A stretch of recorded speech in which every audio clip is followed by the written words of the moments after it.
Now, hello guys, I'm Henry John Griffin, and we're going to be talking about positive made-up words like positillary. Now, the positillary computer is another positive made-up word, and Patrima. There's also a Patrima computer.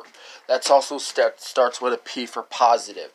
And then the good made-up words is Good Moza computer. The Good Moza computer.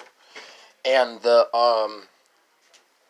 Gariambeka computer, and the Saryatepa computer, and the Repientake, the Repientake computer, and the Celebrima computer, the Relicroliac computer, the Celeprobiax Rockdox computer, and the Phobiax Colodox computer.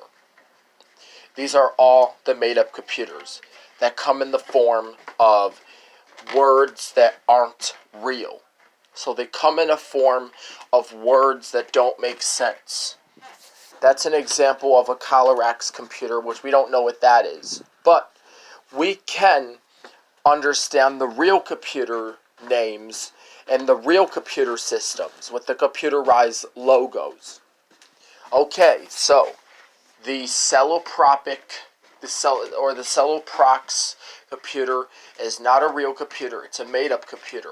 So it is a computer, but it's not real. So we're going to change it to the real computer. Now, Apple and Mac and many different PCs like Windows have been doing its job. They have been computing. And they have constant computation too. Just like our brain is constantly computing with constant computation. So each computing device is totally up to your fingertips on what computer to buy. If you're talking about one of the brain. See, with our brains, we can talk made-up words. And we can use made-up words.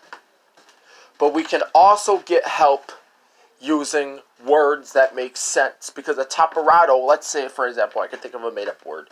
A taparado. A taparado is a word that didn't make sense. It does not make sense to call someone a taparado.